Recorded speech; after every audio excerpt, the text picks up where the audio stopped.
Thank you. So obviously, reading is one of the most vital skills that we can teach our children. And as parents, we're obviously understandably concerned about how to train them to become like lifelong readers. But how do you foster that love of reading? Is it good to constantly reread the same books to your children or not? Should you stick to traditional paper books, or can you use a Kindle, an iPad just as well? Those are the kind of questions we're going to look into today with the help of our expert panel, who are now, let them introduce themselves. Hi everyone, my name is Aileen Doyle. I'm head of early years in Shrewsbury. We have a specialist campus in Chinquin O, and I'm happy to be here today and talk to you about developing reading with your little ones. Hello everyone, I'm Dalia Umansky. I'm a speech-language pathologist. I've been working in private practice for years. Now I'm a part of the learning support team at Lower Primary School at Hong Kong International School. Hello, my name is Rain Jones, and I've been in the education field for over 20 years now. Hopefully I don't look it, but you can't see because of the mask. And so hopefully today I'll be able to help you with just like discussing strategies to help your child with reading. So not to like state the obvious, but what are the benefits of acquiring, learning to read at such a young age beyond like communication and vocab? Well, I would like to start by saying that reading is not just the process of decoding. Reading starts with the ability to look at pictures and think about pictures. And that starts very early.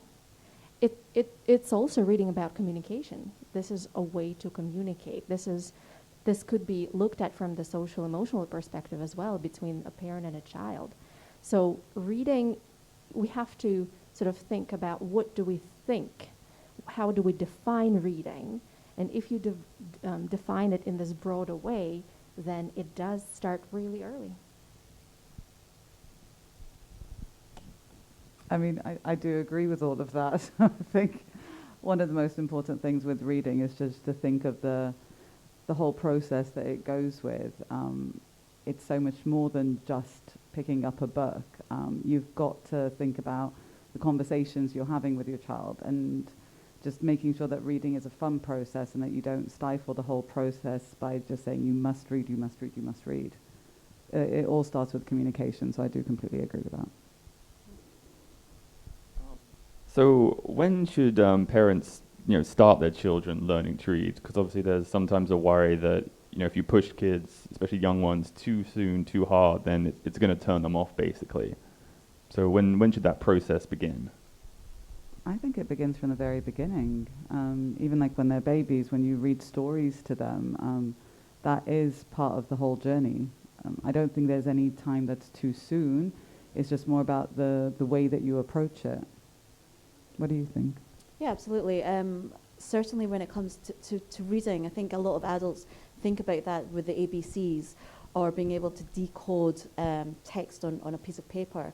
And it starts much earlier from that because it's to do with your conversations with your child and them being able to decipher and to listen to different words, your different tones, the way you talk quietly or loud to a child.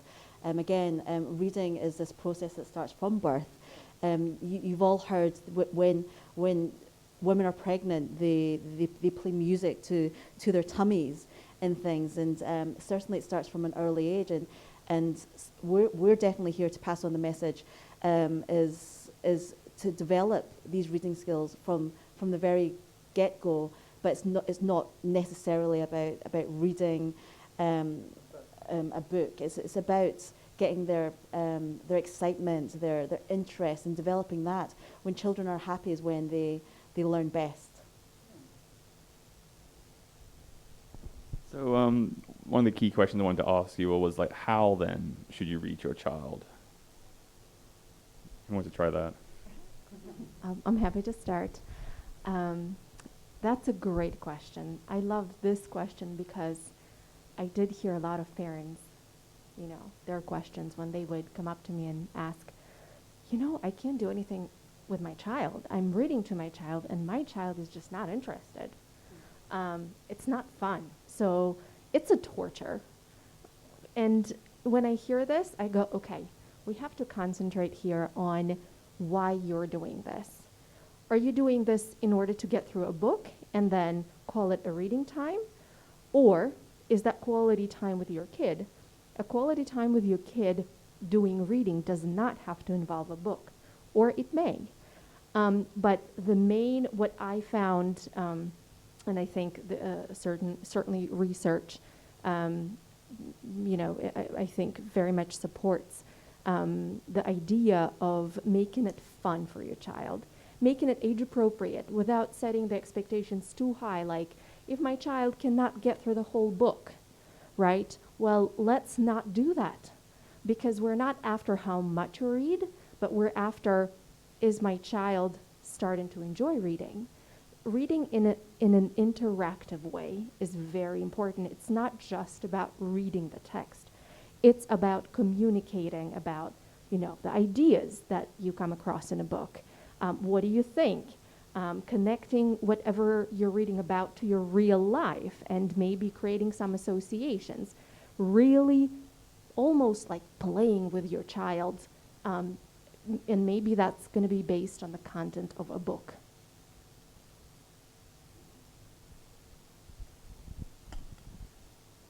I mean, I personally believe that reading should be fun. And if we're going to think about reading, it all comes back to, if you want your child to love reading, then make it creative, make it exciting. I remember, like, when we spoke before, I said about, I'll bring it down to my childhood. And what made me love reading so much was the way that my dad used to read me stories all the time in all the funniest voices. He made it exciting. He made it something for me to look forward to. And, that's what makes it special to the child. The child wants to spend time with you, but also have fun with you. And so when you use voices, you make jokes and, talk to them about all these things, then they're going to want to read more and more and more. So if you want your child to read, then make it an enjoyable experience for them. Yeah, absolutely. And again, that doesn't necessarily have to be through books as well. It's to do with playing with your child and letting them be happy around you. You can create stories using their favorite Legos. You have a beginning, a middle, and an end of this play with your child. Again, they start to learn that concept of storytelling and being surrounded with this different vocabulary, different excitement, the tone of your voice, the way you speak with them will help them understand that storytelling within these books, and begin for them to love and actually reach themselves and choose their own stories. I would like to add something to this, and that relates to older children, not necessarily just those who are acquiring, their reading skills, but those who have already acquired, maybe, their siblings. I think there's absolutely place for reading to them as well. And in this way, it's without realizing how many beautiful things you're doing for your child.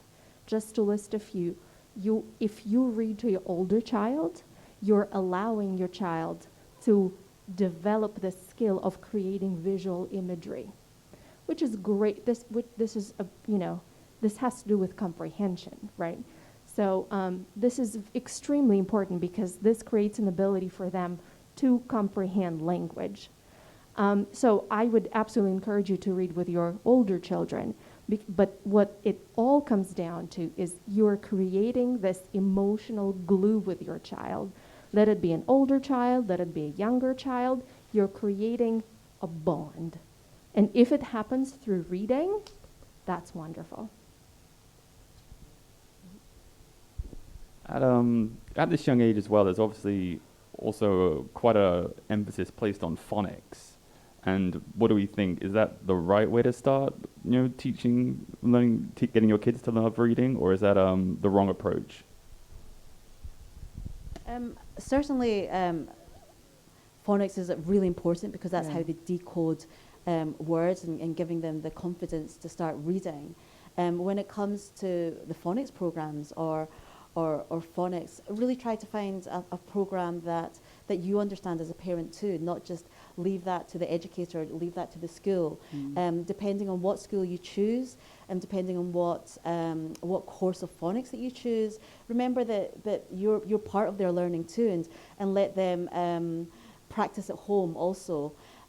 Certainly with young children in phonics, us as educators, we really emphasize on the fun factor of phonics, and once we incorporate that and not just go through ABCs and sounds, which can actually really be quite dull if you don't really know how to teach it well, is just incorporating letters through really fun activities. You can put letters into sand, into water, and make fun games with that, and don't think of it as a sit down exercise. You can play with your child, and you're tricking them into learning phonics a lot of the times. I think certainly in early years, that's our skill set, is tricking children into learning because they're playing, they're having fun. They go home and they say to their parents, well, I've just played all day, mummy. I've not done anything at school. Whereas actually it's our job to actually say, yeah, well, we've taught them all these things, all these different skills through our practices, through the activities that you find in your in the classroom that the children can access, hopefully independently, and go through their choices, what they're interested in. If a little boy is really loving dinosaurs, it's that teacher that really starts putting dinosaurs into different letter shapes, for example. Yeah, I mean, of course phonics is very important. And definitely it would be good if you are starting to do phonics with your child, then definitely communicate with the school, because different schools have different approaches on how they might do things, and so you don't want your child to get confused whatsoever. But as we keep mentioning today, is that when it comes to phonics, when it comes to reading, when it comes to anything like that, it's all about how you approach it, and as long as it's approached in a fun way. So even if you're playing I Spy, so then that way they're connecting, they're making that connection of, that sound is like that letter, and they will love it. For children to love reading and to enjoy learning, it's about making it fun.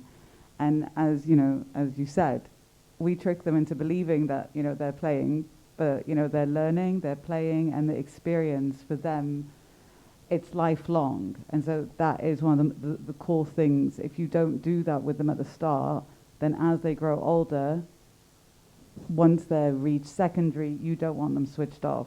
So it is about making it a really fun process for them. And speak to your schools. And I'll just piggyback a little bit on what you said. Look, when you start focusing on reading with your child, you don't have to start with phonics. Yeah. A great way to start is to play those games that involve thinking and talking about words, syllables, sounds. And that's working on phonological awareness. So having this strong phonological awareness basis, and that is playing with sounds and syllables and parts of words, is a huge precursor to reading. So I would encourage you to not just work on reading by exposing your child to phonics or print in general. It can be, just like you mentioned, I Spy, right? Playing I Spy and thinking about, okay, well, let's look for a word that starts with a sound B. I spy book. I spy something else. Thinking about, clapping out syllables, rhyming. So these are all phonological awareness skills. And if your child has this strong foundation of phonological awareness, language, then phonics, when they come along, your child will put it all together. Yeah, they'll be ready. Yeah.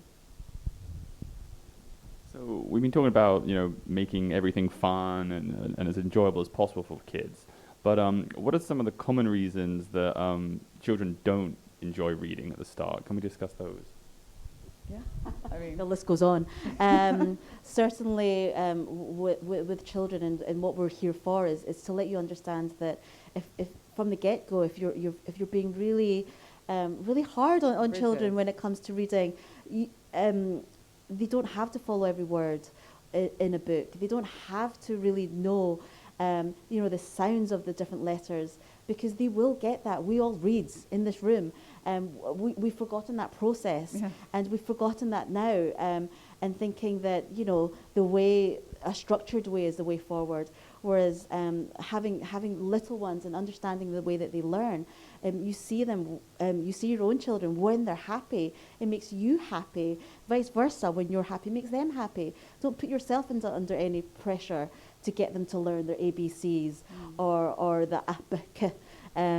Certainly don't put yourself under pressure, and don't worry too much, because if you go around and actually the fact that you're here and Yeah. wanting to learn more about this is being able to trust the educators, but also you at home can help by not putting any pressure, and just be happy around books, be happy about telling stories, just go around and just having that conversations with the child, again with the awareness of sounds. Go around on a listening walk, go around hearing cars in the street, things like that. It's the first step is really Yeah. listening. Once they can decipher that, everything else comes naturally. Yeah, I mean, I do agree with that. And I think, one of the things that I've noticed with a lot of the children that I've dealt with, one of the main things that does switch them off is when they see you upset.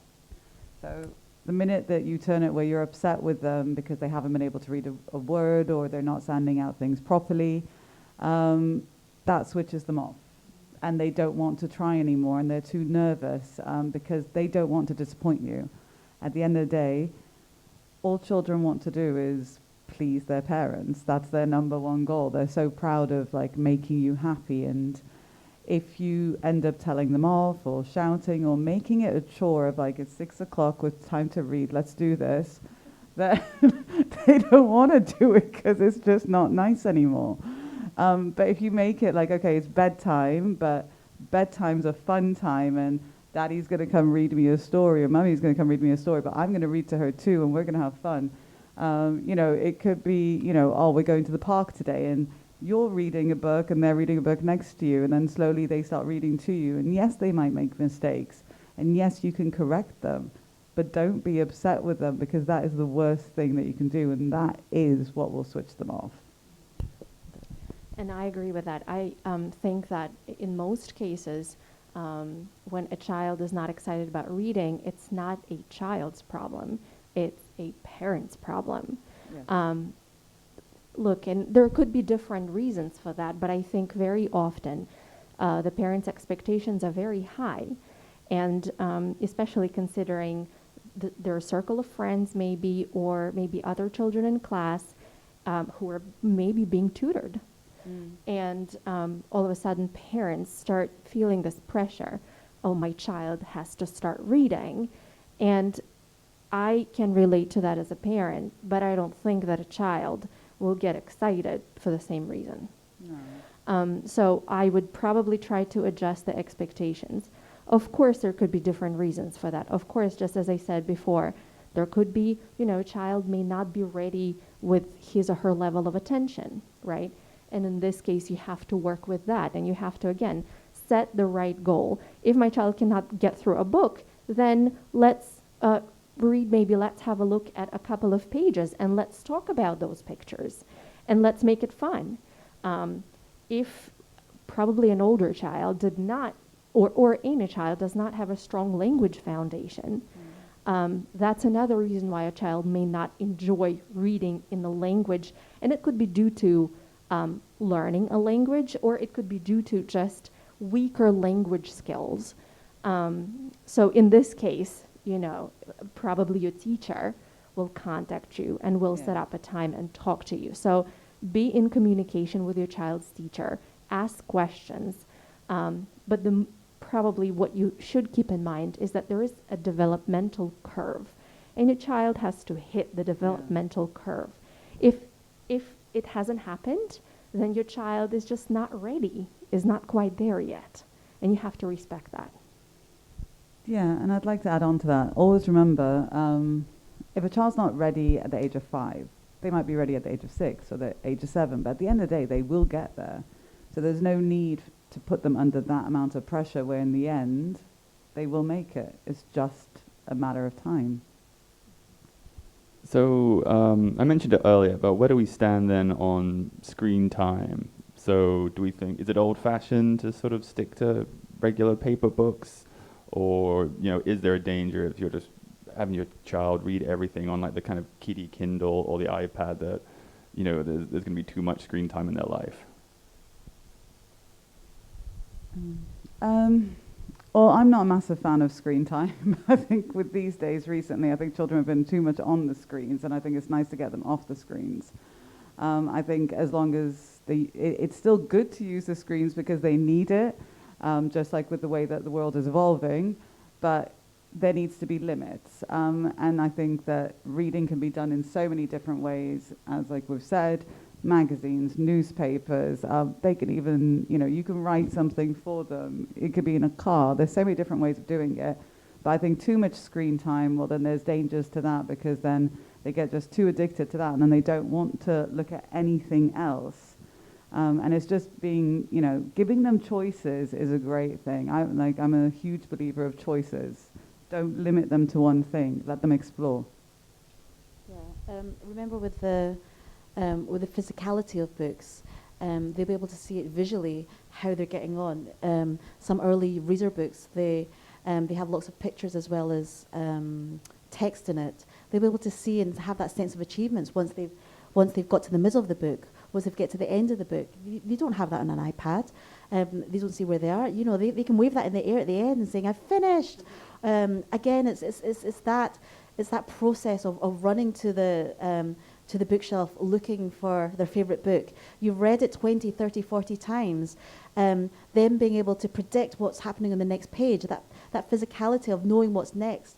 And certainly you as a parent as well, you can use a technique of getting their excitement is to hold the book, to turn the page before you show them and say, "Oh, wait, do you see this?" And then present it. There's so many things you can do with a book that you can't do with an iPad.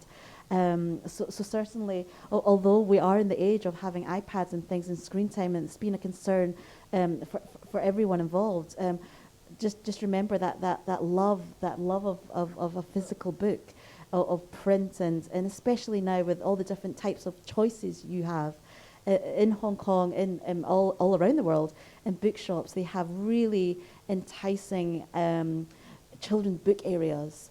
You have puppets to go with them. You can go along and extend the book, let's say with the Gruffalo, and you can have the Gruffalo and extend that story, and having the Gruffalo visit other animals in your house, the Lego giraffe, for example, because you can always extend that. So the physicality of books is super important. And I think that everything has its purpose. And certainly I would not like to dismiss the idea that reading on the screen can be advantageous in some way, but I completely agree with everything that was said. I can recall a few situations when screen time, reading on a screen was somewhat of a benefit. But at the same time, for example, I just know that my family members sometimes take an iPad and they use it for information purposes. They read for information. So yes, that's true, and your child probably will get that knowledge, will get this idea, oh, okay, so sometimes I can do some reading on the iPad, and that's fine. That's just the world where we live. But at the same time, if you are really, if your purpose is to create and I know it's going to sound a little bit, out there, a little abstract, but if you are building your child's reader's identity, and at the same time, it's all about socializing on the basis of books, and it's all about, if you're after developing critical skills in your child, then it's all about talking about books. And in this case, screen will limit you.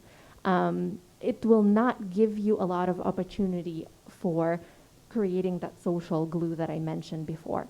So while it's just probably you should not rely on this on the screen as the main method of forming your child's reader's identity.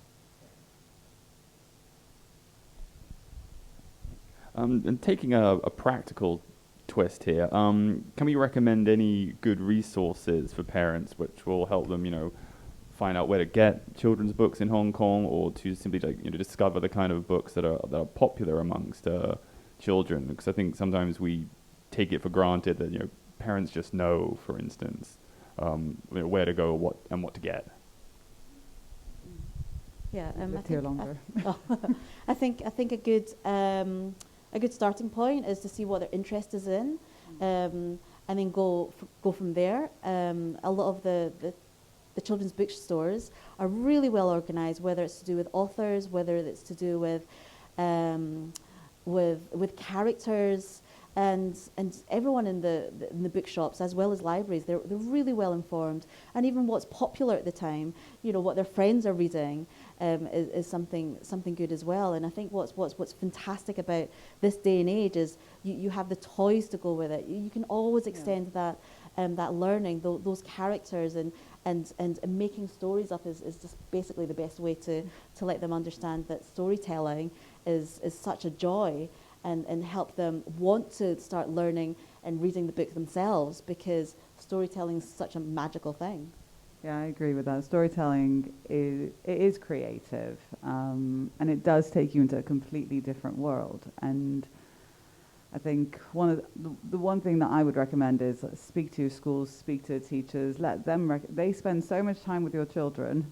They know exactly the type of books or the type of things that your child would love to read or see, and that, there's lots of lists out there, but then that's why I would definitely recommend just speak to the school, because then the school will be able to tell you exactly what to do and where to go. I would also encourage you to just look for maybe think outside of the box, basically. The minute you come outside of your house and look around yourself, there are tons of signs around you.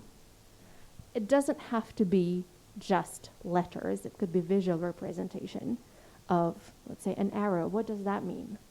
Or you're in a store and you're reading, you're trying to find, let's say, a fruit section or a vegetable section, and you're trying to find a sign that will lead you there. Okay, well, let's think about, it's going to say vegetable, so I think it should start with the sound v.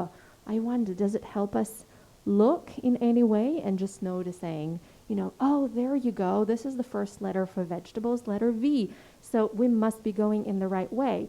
Just really relying on creating interest for your child in everyday activities, or reading license plates. That's fun. Really try to use every opportunity, making shopping lists, right? And that relates to writing.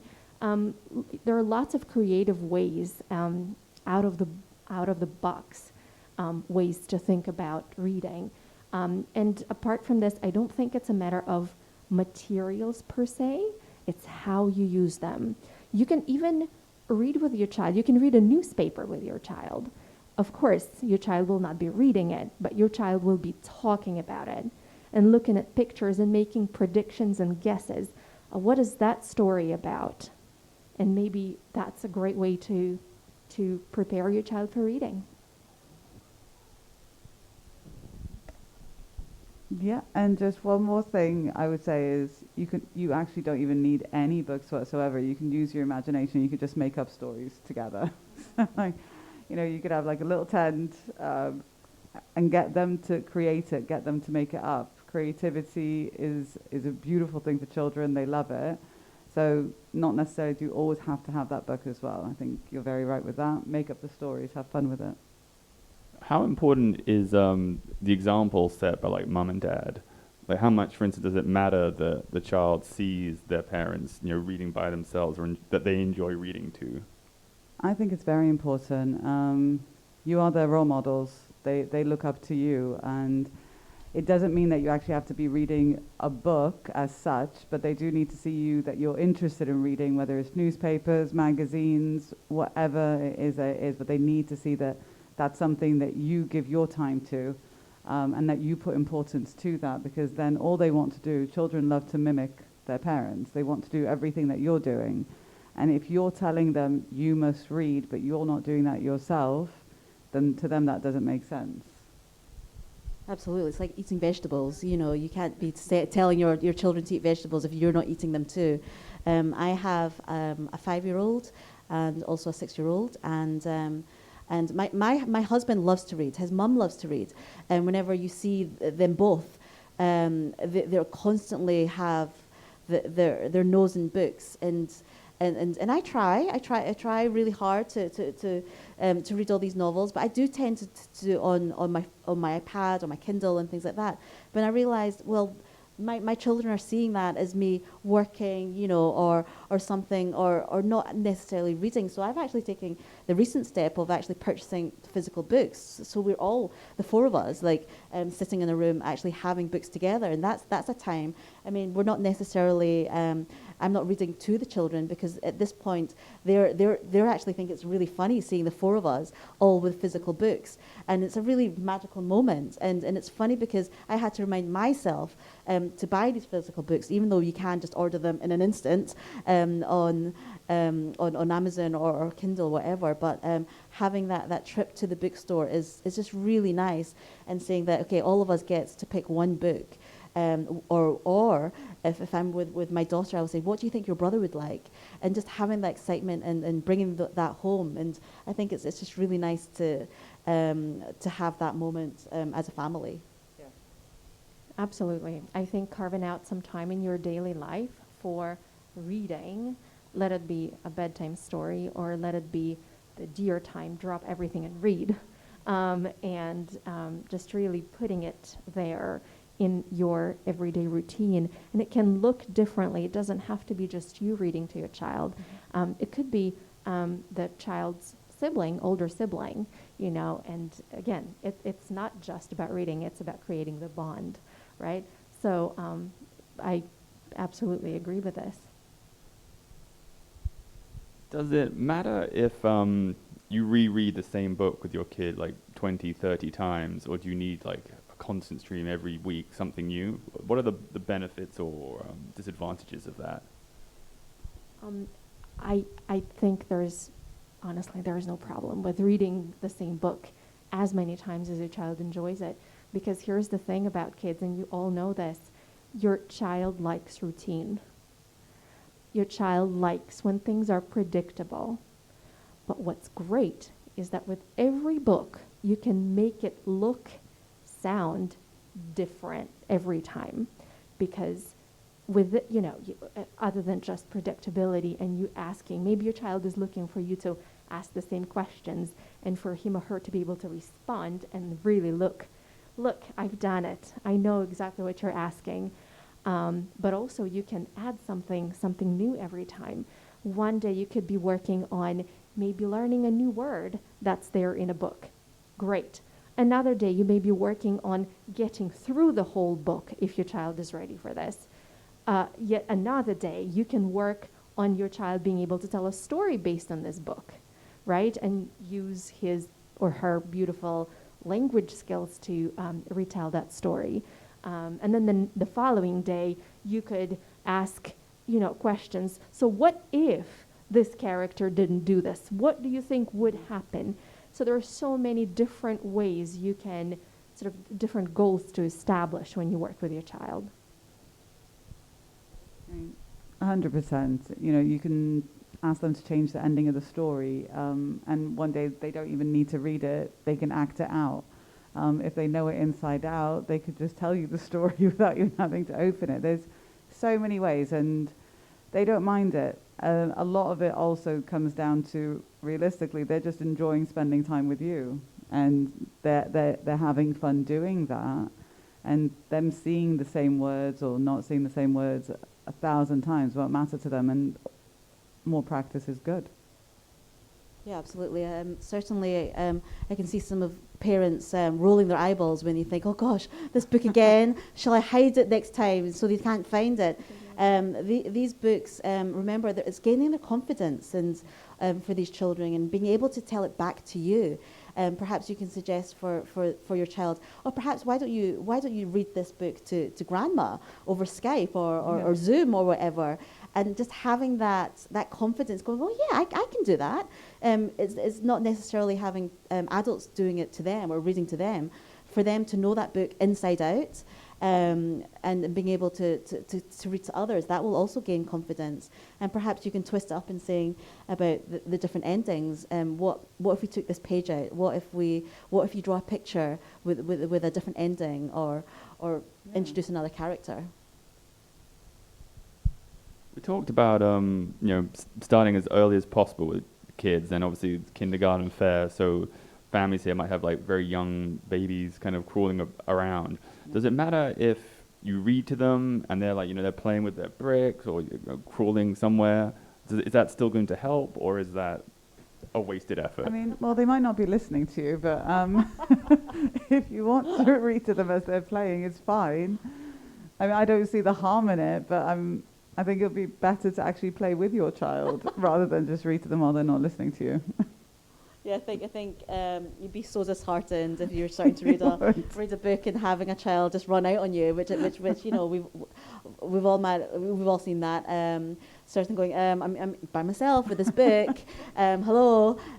Certainly, it's trying to create that environment of sitting down and saying, okay, now it's story time. If your child isn't interested, just put it down. Don't force them. Don't say, but it's story time. It's in my schedule. It's bedtime, or whatever. Certainly, if they're more interested in playing with their Lego per se, you can still put story time in that activity by telling stories and by having they can make this dialogue. Dinosaurs. Yeah, and having like, and then suddenly this happened, and then this character came along, and he was scared. Like things like that. That's also part of your reading time. And you got your story time in the end, but just not the same way that you thought you would. Just not in a book. I think you covered it all. But I do want to say that certainly active listening is so much more effective than, just hearing sounds in the background. So I would absolutely encourage you to play with your child in a situation when your child is not ready to sit down and read, but is really excited about playing with a dinosaur. Go ahead for this. In this situation, as a parent, what I would do, I would probably put on some music in the background, and maybe with some songs, so that my expectation would not be that a child would magically start rhyming after that. But it's another way to expose to rhyming, maybe. But again, it's very far-fetched. I am all for active listening. Does there come a clear point at which a parent can feel confident leaving a child to reading themselves, and they don't need to sort of read to them or be there with them? How can parents identify that point? Certainly with my own children, and also I teach a class of 3-year-olds. Having children grab books and sitting down, and I know they can't read, but sitting patiently with a book is an amazing thing for us to see. And certainly it's not something, it's your opportunity to jump in and read to them. No, because they've taken that book themselves, and they have that interest to look at the pictures. If they want, certainly in a classroom setting, if they want the teacher to read them the book, they will ask the teacher.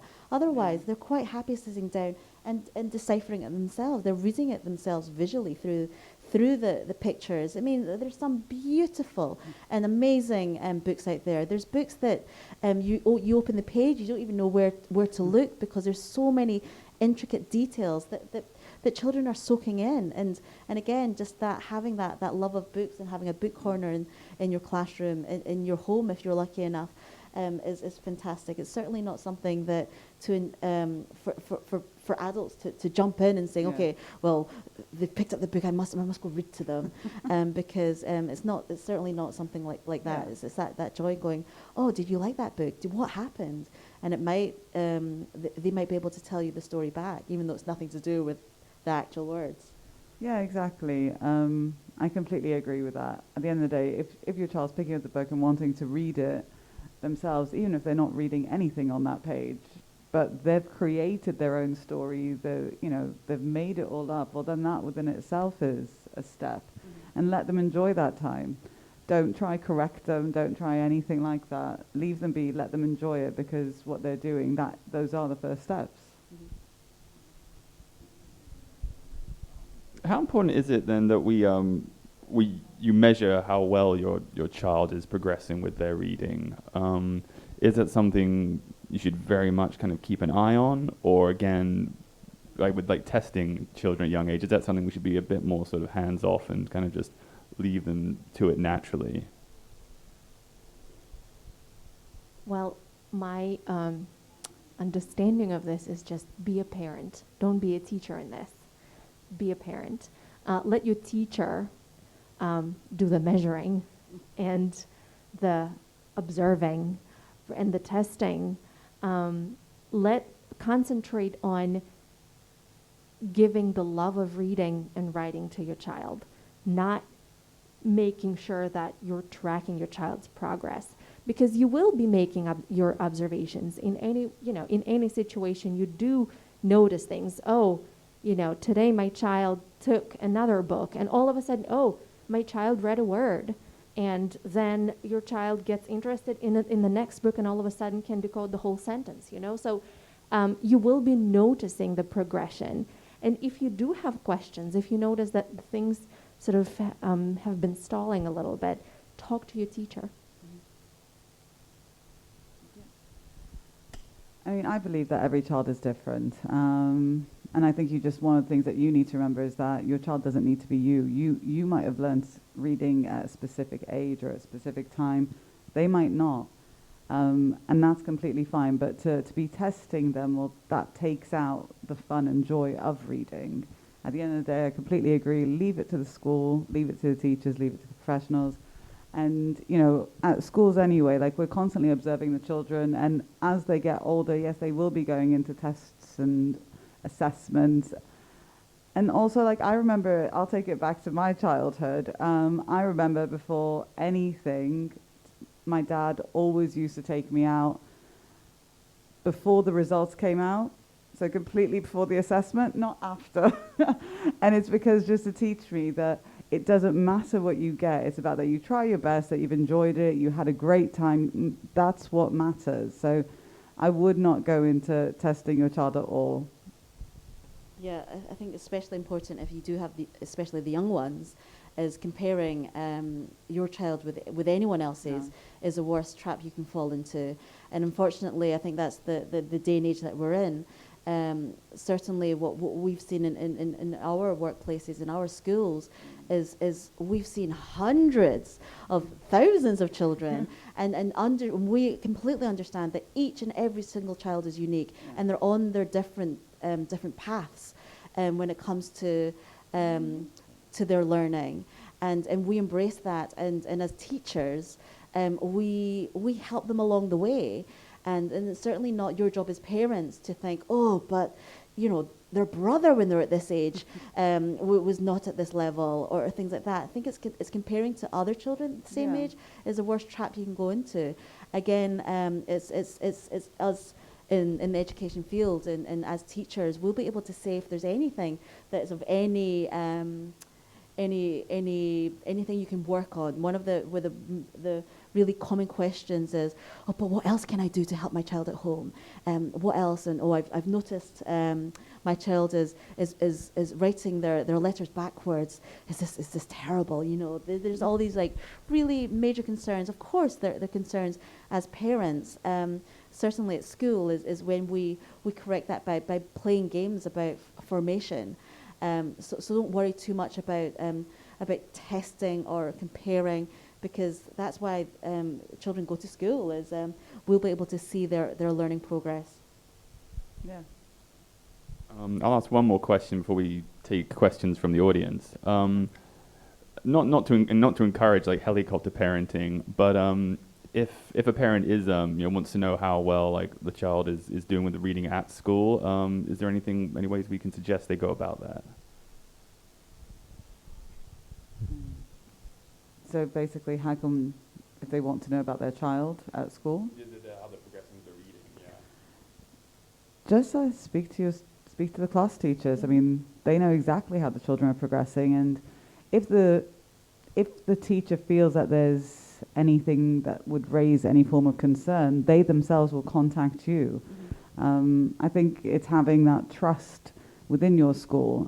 If you've chosen that school, you obviously trust it.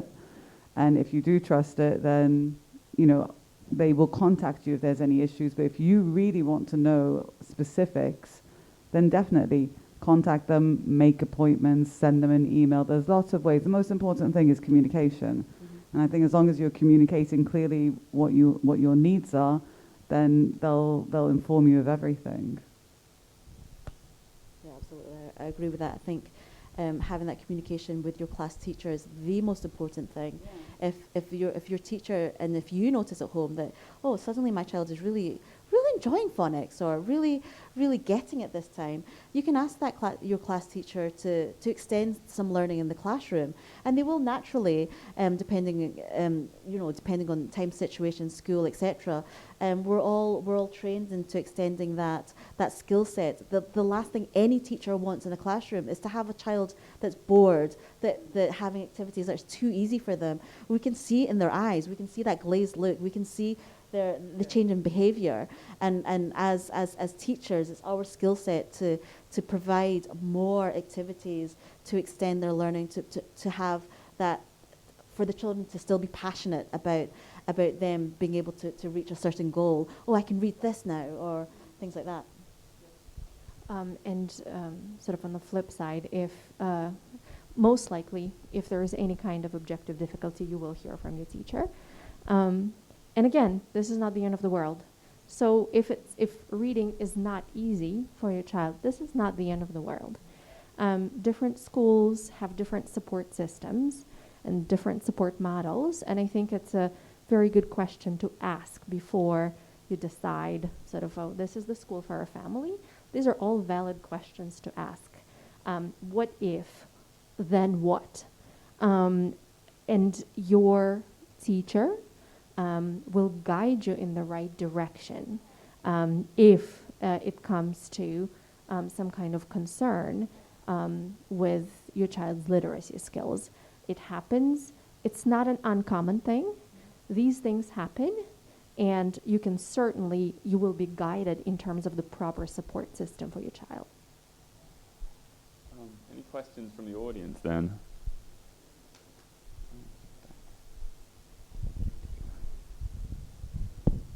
Hi, here in Hong Kong, there's a lot of kids who are learning 2 or even 3 languages simultaneously. Earlier on, it was mentioned that sometimes kids might not be ready for a certain book given their language ability. So what would you suggest in terms of reading to a kid in their weaker language? Thank you for asking this question. This is a topic of passion for me. So my suggestion is, if you know that your child is acquiring the second language, and probably in most cases it is English, the best thing that you can do for your child is speaking and reading with your child in your first language, because this is going to create the best basis, and I'm talking specifically about linguistic skills. I'm not talking about a certain language, I'm talking about the child's language skills.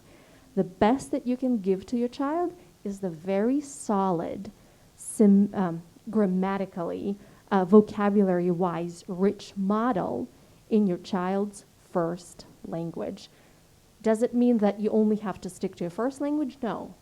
You just have to ensure that you are providing the best language model, which happens, in most cases for parents, which happens to be in the first language. So let it be Cantonese, let it be Mandarin.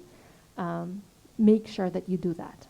This is the first and probably the strongest piece of advice that I can give you.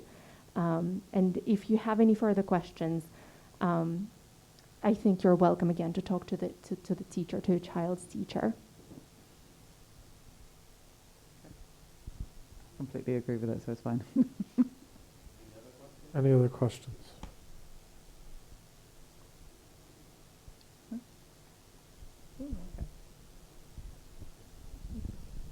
Thank you.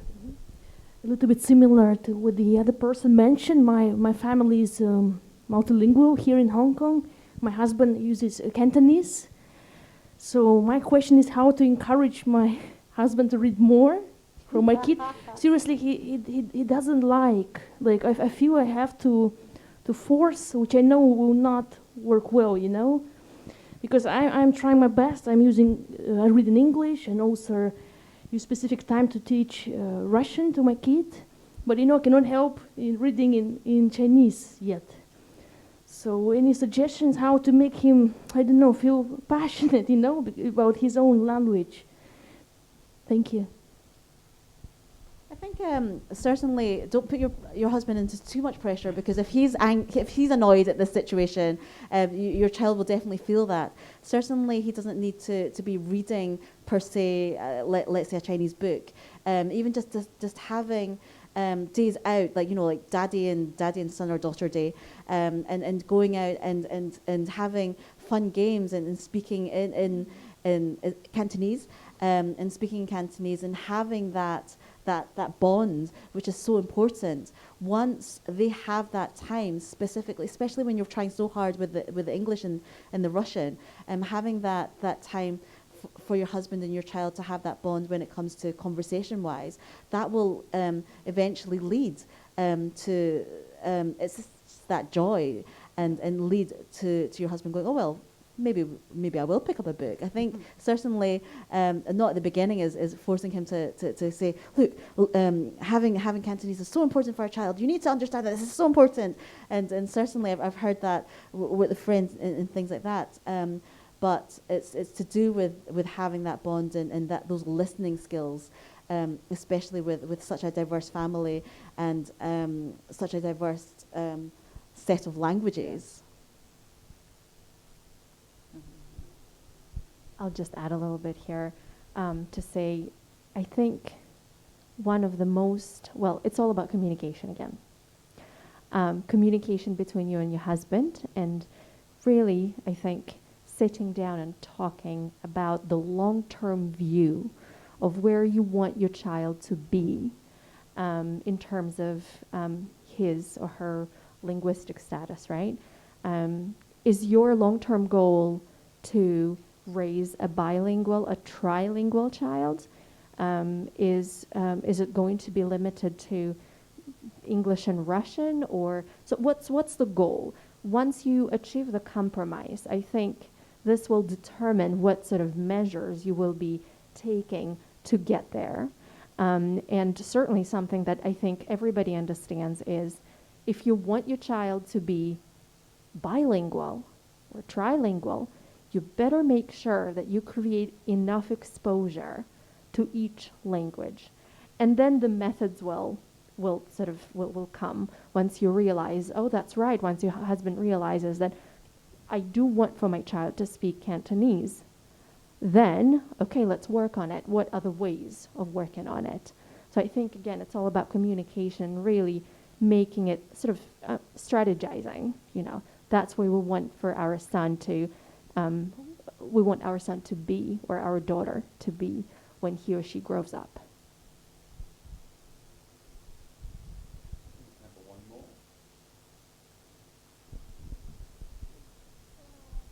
This is my real situation.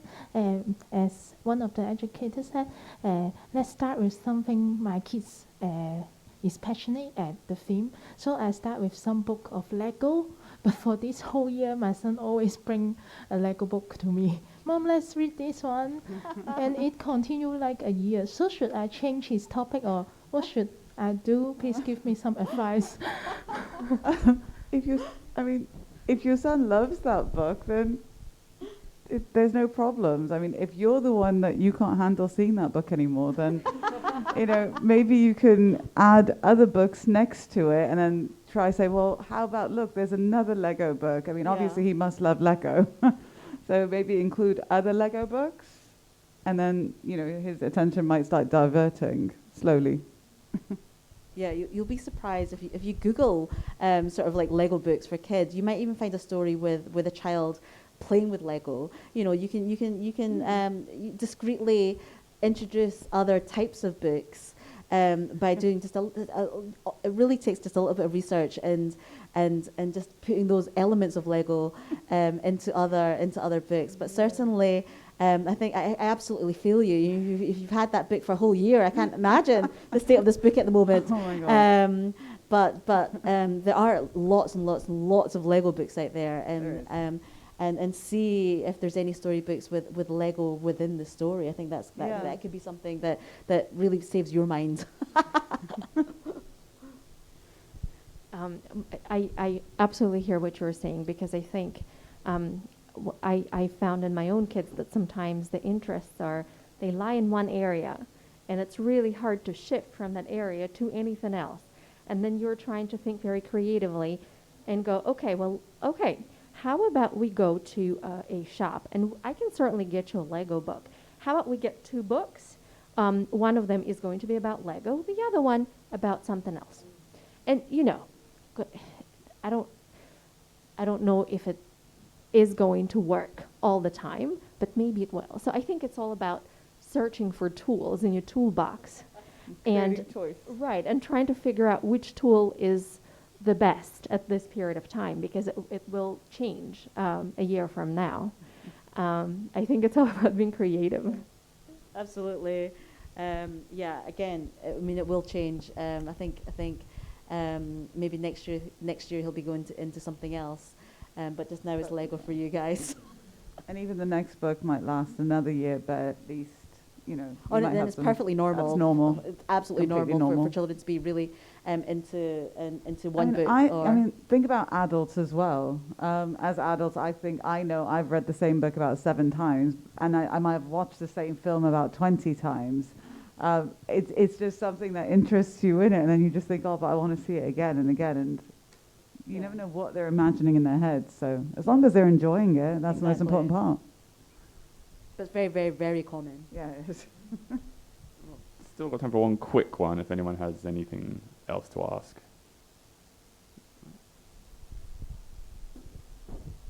So we were gifted a video series on reading, Learn to Read, which I think focused on visually recognizing the word and associating videos or images of what the word means. Does that work? Is that the right way? Our daughter's quite young. She's only 1 year old. So obviously it's quite early to be starting. But is the methodology correct, or something that we should continue doing? Well, this is one way of learning how to read, right? It's those particular, I think it's the same principle as high frequency words. So you visually remember what a word looks like, and in this moment it is your orthographic memory kicking in. But there's decoding, right? But apart from this, there's reading for, looking at pictures and talking about pictures. Again, it's for comprehension. So don't just limit yourself by, thinking about one principle of reading, because it's all about putting it all together. I think that's the shortest answer that I can give you, but I'll be happy to chat a little bit more. Chat after. Time's up now, but if you want to discuss afterwards, I'm sure it's possible. But thank you for the panel, and thank you to you all for coming. Thank you.